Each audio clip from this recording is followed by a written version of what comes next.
welcome to episode 3 of the Authentic Podcast. What's up, Jared? What's going on, Tanner? How are we doing this morning? Doing good. How are you? Yeah, we're good, man. Today's a great day.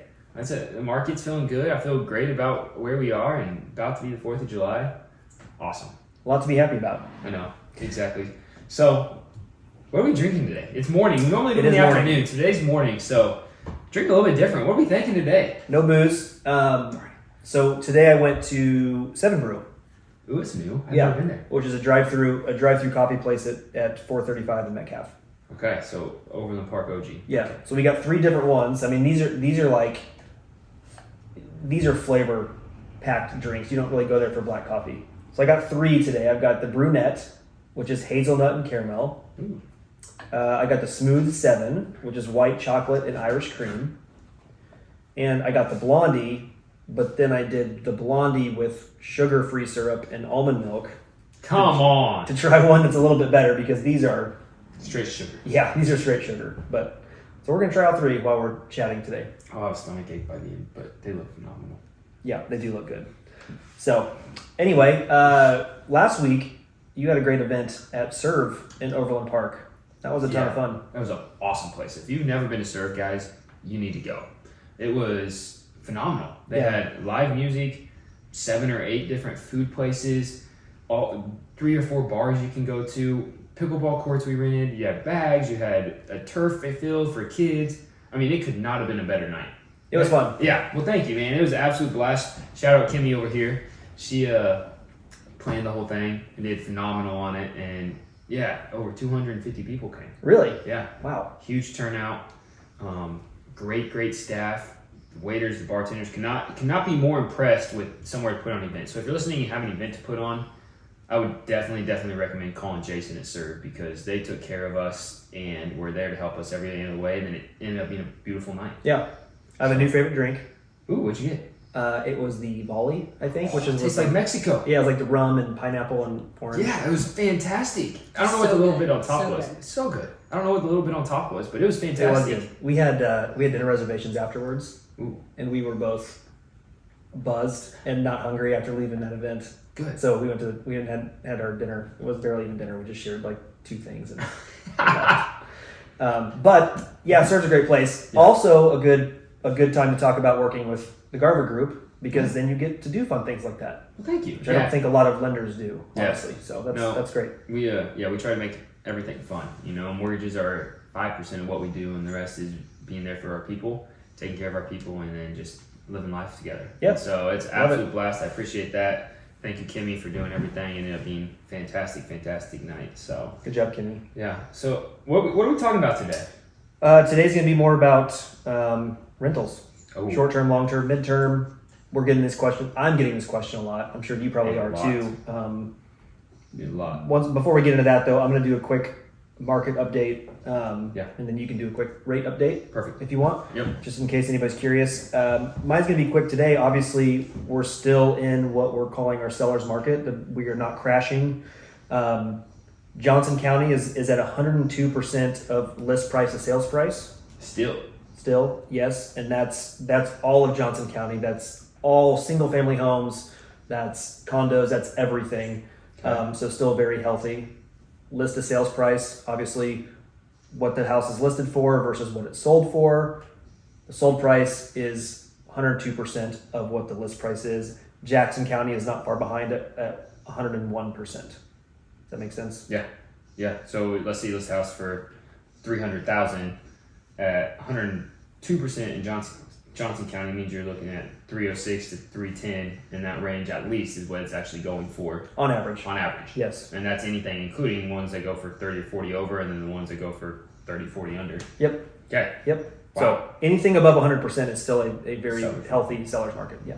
Oh, 100% of the seller's market. What do you got for rates? They are about the same. They've actually been calm for about a week and a half to 2 weeks now. Kind of high, just hovering in that high 6s range. Now, the feds came out and said that they don't expect any rate cuts for the rest of 2023 and that they probably will raise rates 1 or 2 more times before the end of 2023. As everyone knows, as inflation goes down, rates will come down as well. And so rates kind of took a hit on the day that the Feds announced that, because that means that they still believe rates are going to continue to come up. And so if that continues to happen and they're still battling inflation, then we will have rates continue to be in the high sixes, which is where they are now. Like I said, though, when inflation starts to tame, everything starts coming down, with student loans kicking in August, it's all leaning that way. So going into 2024 is going to be the year with rates. So, Okay. But right now, this week, they kind of stayed the same. They're still around those high 6 points and just kind of hovering there until we have some more news coming out with the Fed saying they're just going to pause, but probably rate hike. Everything just kind of stayed still until we see when the next Fed meeting is this month. Okay. So yeah. Very good.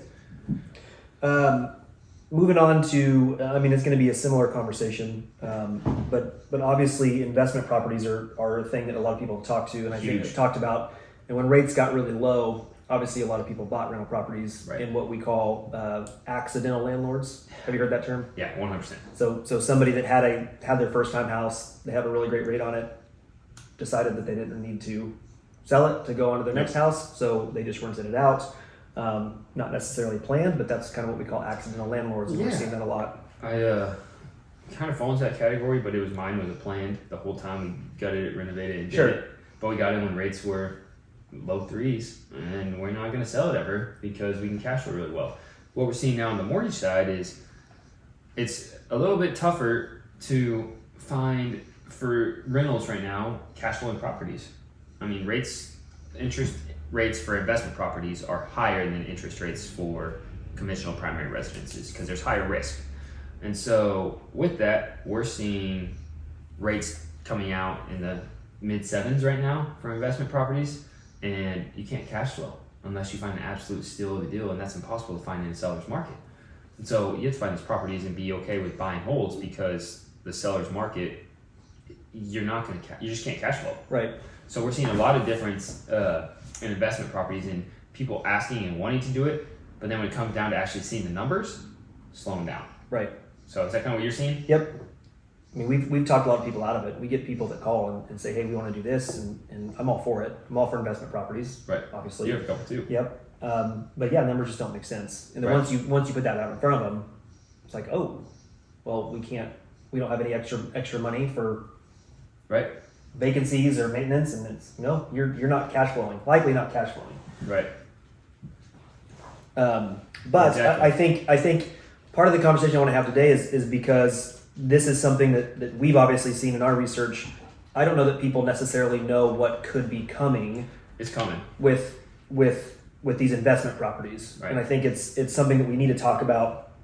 And you brought it up earlier. Yeah. Before we started this, there are a lot of big suburbs, a lot of big cities that are having a Massive letdown in short-term rentals a crisis in rentals. and Airbnbs. Yep. Do you have those numbers? Yeah. Can you share some of 100%. those? So it's funny. We were talking about this, and I was on the internet today and just saw this big article on Airbnbs, and that is a crash coming for Airbnbs. And the short-term answer is, if you look in these big cities, the big top 10 cities and metros, the answer is yes. I'm looking at this list right here. Phoenix, Arizona, and Austin, Texas are number 1 and 2 on this list of the percentage change in revenue per available Airbnb listings from May 2022 to May 2023. Source on this is all the rooms. It's the Airbnb website to see kind of the vacancy rate. Phoenix, Arizona is down 50%, 48% to be exact, year over year in revenue per month. Austin, Texas is down 46.1% year over year revenue per month. Others on this list: Myrtle Beach, Nashville, Asheville, North Carolina, Denver, Colorado, Breckenridge, all over 38% or more revenue decreases. And so we're seeing these in the larger cities, and a big piece of it is in the Phoenix metro, which is number 1 on the list right now. The Phoenix metro itself has more Airbnbs, like 5 times more Airbnbs than active listings. So people went in there, gobbled them up when rates were low, and now there's this huge revenue change, over 50% year over year, because it doesn't make sense anymore. Cash flow doesn't make sense. People aren't traveling as much as they were during COVID and had the cash coming in, and these Airbnbs and short-term rentals are trying to keep up with still buying them with higher interest rates. They're raising rates, and it's not working. So we're seeing a collapse in the short-term rental market in the larger cities and larger metros around the country, which could easily lead to Kansas City next, the smaller metros next. It's coming. Yeah. Man. And I actually have some stats. I mean, I think what you're talking about, to put it simply, you've got this huge influx in short-term rentals, Yep. in Airbnbs, in every city. Everybody bought them. Everybody's doing them. Yep. Cities are now starting to crack down. I mean, we've seen that in our area, Kansas City, Missouri. where there's a lot of crackdowns. So you've got a huge influx in rental properties. You've got a decrease in inventory, and now when you're doing that, you're talking about landlords losing revenue. Right. And now you've got to stand out above everybody else. You've got to compete for your rental because vacancy rates are down. Yep. You got to compete for people to book your Airbnb. You've got to have all these amenities. And I've even heard that Airbnb is now, what would be the word, like they basically take not the super hosts, the houses that don't have these great amenities, Yeah. and that people aren't booking as much, and they're kind of Dropping them down on the priority list. So it's even harder for these accidental landlords and people that aren't making a lot of money to get the revenue. Right. Here in our area, that's not necessarily happening, but here's what's crazy. So I've broken it down to Johnson County and Jackson County. Okay. Obviously, Jackson County is going to have a ton more rentals because of it being downtown in Kansas City. Yep. Johnson County, I'll start there. Last year, there was 473 Airbnbs in May of 2022. Okay. Available Airbnbs. This year, 1 year later, there's now 603. So a big jump, a lot more competition there. The average revenue in Johnson County per month is 3.4 thousand. Last year it was 2.9 thousand. So we are seeing the growth there in Johnson County. I think that's still a market that's not necessarily. We're always a year or two behind everyone. Right. On everything. Yeah, and Jackson County is much different. So last May there was 1.8 thousand available rentals, short-term rentals. This year there's 2.3 thousand.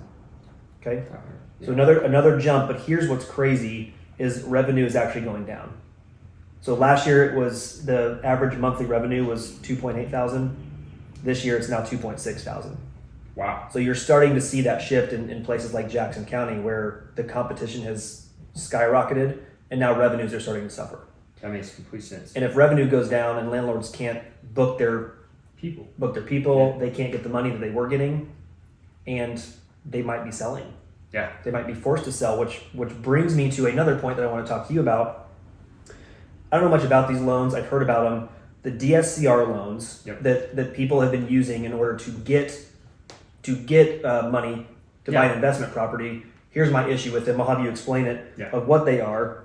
Some people I've heard are calling these the new subprime loans. Yeah. Because of what we talked about, there is some dangerous potential for this. Yeah, 100%. And so what a DSCR loan is, they're really big if you follow investment people on TikTok or investment properties or bigger pockets. You're trying to find ways to get into the market without a lot of cash. DSCR loans are debt service coverage ratio loans. And what that essentially is they look at the cash flow of a property and they compare the property as an asset compared to looking at any income or anything from the borrower. And so they're not looking at what the borrower's financials are. They look what their credit score is. That's it though. They're like, if you have a good credit score and this asset looks like it can cash flow based off the properties around it, we'll give you a loan. And it's so dangerous because it can get you in, don't get me wrong, it can get you in a house. But what happens in a market like this? What happens in a market if you're all of a sudden, you're in Austin, Texas, or Nashville, or one of these big cities that are down 40% year over year cash flow? It's people that got on with DSCR loans, which have higher interest rates because there is more risk. They're around 8 or 9% right now. They're higher. What happens when all of a sudden that cash flow is not coming in these loans? Are they defaulting? Is it going to be a subprime? Is it just like you said, or will they turn around and sell? Or what a lot of people are trying to do is make them long-term rentals, which is bringing down that market. So there is it's not a crash coming, I wouldn't say, but we're on a little bit of a bubble in that rental market. And those DSCR loans are a big part of it because people, if you look at cash flow over the past couple of years, when these DSCR loans became about, then people were easily able to get into the houses because cash flow was wild the last 2 or 3 years. Where now, it's starting to buckle down a little bit. So it'll be interesting to see what happens with DSCR in the next couple years as cash flow is not as much. It's hard to cash flow with high rates. And Something to keep an eye on for sure. 100%, and especially right now, like we talked about earlier, we have people asking about investments every single day. I get at least one, probably 3 or 4 people a week at least ask about wanting to get into an investment game because it sounds so sexy. It's a new fun thing to do. People are having great success with short-term rentals over the past couple of years. Everyone wants to do it. It's a lot tougher than you think, especially with now Jackson County maybe getting out of it. Kansas City, Missouri maybe getting out of the short-term rental game. The competition's crazy. You see these numbers. And interest rates now are way higher than they were, where it's almost impossible to cash flow. So it takes a savvy investor, someone that knows what they're doing, in order to make right investing right now work. Yeah. And the other thing to keep an eye on too is I do this all the time. I drive by a area and I'm like, oh my gosh, another apartment building's going up. Right. I mean, there's a lot of new construction for multifamily rentals that could play a huge impact too on what we're seeing. Right. And if they can't fill those, then what? You know, there's a lot of things to keep an eye on. This to me is a bigger deal than anything about the market. Right. I mean, because this could very well change our inventory, especially in the big markets. Big markets. The inventory goes up, that's when the prices start coming down. You see that flip. That's why a lot of people are concerned about these bigger areas. Our area, like we've always said, a little bit insulated. Kansas City is starting to see a little bit of that. I think it's going to be interesting for us to keep an eye on it because this to me is the bigger deal that could impact our market more than what interest rates. And I agree 100%, and I'm really curious, especially after seeing your stats, that Jackson County side, and especially with them changing their Airbnb rules and short-term rental rules. Then I'm very, very curious. Johnson County's I'm not gonna say in a bubble, but like it's different than everywhere else in Kansas City, right? Because a lot of people want to be in Johnson County. I'm very curious to see what happens in Jackson County with these short-term rentals in the next year or two. Yeah, I agree. Yeah. Listen to the podcast and I'll tell you. Yeah. Just keep following. Okay, I'm going to do something in real time here. I'm going to throw a curveball. Okay. I want to do something that's interesting, I think, that might be helpful to people. I'm going to find a house online. And I think That's let's sweet. talk about... I just tried the S7. Yeah, the S7 is on sugar now. Yeah, I don't know if I can drink a lot of sugar. It's like, I don't know, it's a Christmas drink. What do you think? Yeah. Can you hit him with one of those, like... Yeah. Kimmy's just in here just sipping on them. I don't know what this one is, but... Okay, so I want to find a house. I'm going to look in Roland Park. Yeah. I think Roland Park is probably the easiest to get into for a lot of people because of the smaller homes, the smaller footprints. So I'm just going to look at a random house that's for sale. Let's look at the numbers. Yeah. Do you have the capability of doing that, like in real time? So I want to just look and see and prove the point here about what that looks like with trying to get a loan. Because people don't understand too, as an investment loan, you can't go and just do a 3% owner occupied. Correct. It is at least the minimum 20% down, and to get a better interest rate, over 0.5%. The big difference in interest rate, put 25% down. So if I talk to people, I'm like, if you can afford 25%, it makes a huge difference in your monthly cash flow. So we'll look at both 20 and 25% because people always hear 20% is how you can get in, because you can, but 25% is better for an interest rate wise, which interest rates are still high 7s for investment loans. Right. So, yeah. All right, let's look one up here and see what we can do. Okay, so for example, I've got a house that's sold in Roland Park.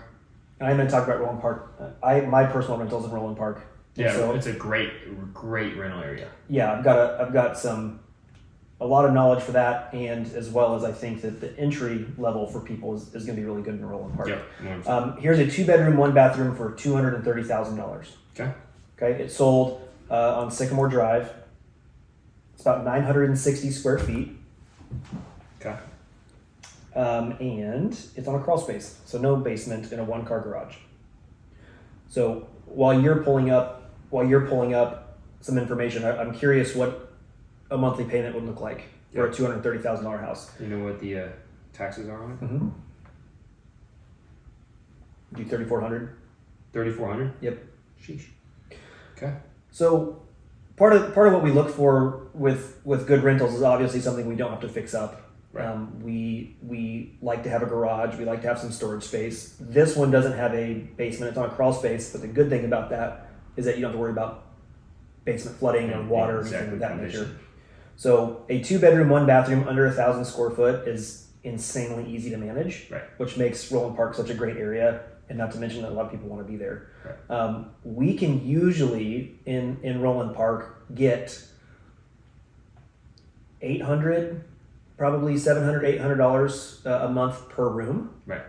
Maybe a little bit more if the house is really nice. So I've got a 2-bedroom, 1-bathroom, about 1,000 square feet, and my rent $1,700. Yeah. Now it's got a sunroom, It's super nice. got a garage, Yeah, and it has a basement. Super, super nice. So at $230,000 in the Yep. current investment rate, Yep. or investment loan rate, you have to have 25% down first of all. Yep. Which is $57,500 plus Okay. closing costs. You're looking around $63,000 total to get into this home. Okay. So if you put down $63,000, your PITI, which is principal and interest, taxes, and homeowners insurance, will be estimated at $1,650 a month. Okay. And so you're looking at $1,650 a month for rental. That Jared just said, absolute max that you're looking to get is like $1,700. Right. And so this is what I'm talking about, exactly what we talked about earlier. A prime example, real life example of right now you're not going to cash flow. Where before, let's say you bought this house when rates were low and you got a 3.875 or even just a 4% interest rate. Okay, 4% interest rate. $1,230 a month. Yeah. You're cash flowing $1,400 or Right. $400. Right. And so that's your difference right there is if you're an investor right now, you have to do it for appreciation and wanting to own homes because this is right here is the example of you're not going to cash flow like you were. Correct. And so, or the other question is, if you have these investors that are wanting to try to cash flow, which is another reason why we may see these rents starting to come down or there are more vacancies, they may ask for $1,800, $1,900 a month and see what happens so they can try to make a little bit of cash flow. You better have good amenities for that though. You better have something. Or they'll be sitting, which vacancy rates right Yeah. there. So, yeah. Which is a good segue to kind of our end here. When we start to look at the vacancy rates, obviously that goes along with everything that we've been talking about. And this is from apartments.com. So this is kind of across the Right. nation. Vacancy rates in 2021 was 4.1%. Okay. Okay. Fast forward to today, it's now at 7%. And 67%. and they're showing that there's no sign of that easing. So we're going to start to see vacancy rates go up. This is where we talked about earlier, where I think that landlords are going to be competing for renters. Or Yeah. they're going to have to either drop their price or they're going to have something amazing. A lot of people are talking about, especially short-term rentals, adding in, pool tables and movie rooms and all these things where you have to spend significant amount of money in order to get the amenities that somebody might want to book your hotel, or your Airbnb. Right. Or you've got to have some kind of unique idea. It's got to be some kind of It's unique. camping or tree house or something of that nature, which we don't have a lot of that here. Right. But something that we definitely want to keep an eye on. And I think something that, as I said, in kind of the final point, obviously the biggest impact on our market right now is this. Right. I agree with that 100%. And these are stats that back it up is we know that people that are looking to buy their first-time home buyers and actually buy homes to move into primary residences, we know inventory is low and that demand is going to stay there. It's going to stay for a long time. Where we could see a little bit of help in the supply is right here with these vacancy rates and rentals coming up. So it's definitely something to keep an eye on, especially in the fact that large cities with the Airbnbs and short terms their revenue rates are way down. Kansas City usually lags. Yep. So could be something interesting to watch here. So keep following along. We'll be updating as we go, but really, really interesting point to keep an eye on. Yeah. So All right, let's move on to coffee. coffee. So we've sampled all three. I suggest, or I Yeah. assume we have at least. I've sampled all of them. Here's my thing. I wrote this down. This brunette one, so the BR. Yeah. As a reminder here, the brunette is hazelnut and caramel mocha. I don't think I said that the first time. Now, a small coffee is 280 calories on that, right? Yeah. So it's a lot of sugar. This tastes like, A lot of sugar. yes, but you know those little packages of candy bars that they have? I think it's like Crackle and Hershey's and Yeah. those things. It tastes like the Good Bar. The yellow, you remember the yellow package? Mr. Good Bars? Is it a Mr. Good With Bar? the peanuts in it. Isn't Isn't it? it peanuts? Am I Is this right a on Good that Bar? or not? Yeah, there's a Good Bar. It does. But I mean, It's yellow. yeah, it's yellow. It but does this taste like tastes- that. Wow. That's the brunette. Yeah, it's little sugary, and it tastes like a Christmas drink. Oh, I thought the 7 was a Christmas drink in my No. opinion. Well, a Smooth 7 is white chocolate and Irish cream, so that could be a little. It's all Christmas to me. That was my favorite one. Tanner drinks a lot during Christmas, so it could The be. light one. I do. Here's my thing about. Okay, those two are really sugary. I did get a healthier option to try. I will say, and Kimmy had an experience too. It is a full blown drive through, right? So you don't go in anywhere. You drive through, no menu is outside anywhere. So like as a first time customer, I was last week, I panicked. I was like, I don't know what I need. I don't even know what I want. And I was just like, I drove up, she was like, hi. And I was like, I've never been here. So yeah, I don't know what to get. And she just like kind of stared at me. And I was like finicking with my phone. I was like, oh, get an ice latte, vanilla. She was like, okay. It was good. But Yeah. it's stressful. And here's the part. You know, I love people. Right. Don't get me wrong. Sometimes I don't want to talk to people, right? And so the issue that I've always had with this method, and everybody there is so sweet. So nice. So sweet. So nice. Which is also part of the problem, is that you are in your car and you order, but you have to sit there while you wait for your coffee. So it's not like you can move on to a waiting zone. You are literally right there with the person taking your order. Mm-hmm. And so you're just sitting there, and it's funny because they're all trained to say the same thing. So how's your day going so far? Yeah. It's going good. How about you? Oh, it's good. Okay. What do you have planned this weekend? Yeah. I mean, it's always these awkward conversations because they are forced to talk to you. And like me, on the other, I don't necessarily want to have that conversation all the time. Sometimes I love it, right? Like we're talking about whatever. But that is my beef with that place because it is make it a little awkward sometimes with that setup. So trying to kind of copy. Yeah. Like they have like an Chick-fil-A iPad that they do it all, and they're like literally right there at your like the Chick-fil-A line. Yeah, it's Chick-fil-A. But you don't move Right. forward. Right. You just sit there, and then they give you your drink, and then you go. Oh. Yeah. So, ranking it between 1 and 10, what would you rank S7 coffee? Well, the coffee or the experience? The coffee. The coffee is good. I mean, an 8, 8.5. Wow. Yeah, I like the blondie. Yeah. That was a healthier version That of it, was though. good. Almond milk and sugar-free. I mean, what do you think? Yeah. You know, Tanner's flexing for those of you that can't. forgot his podcast. No, I had so much sugar. It's a lot of sugar. Mm-hmm. Start your day. If you want to taste like Christmas, I highly recommend the S7 Irish Cream. It's good. It's good. Don't get me wrong. I could only take a few sips of them.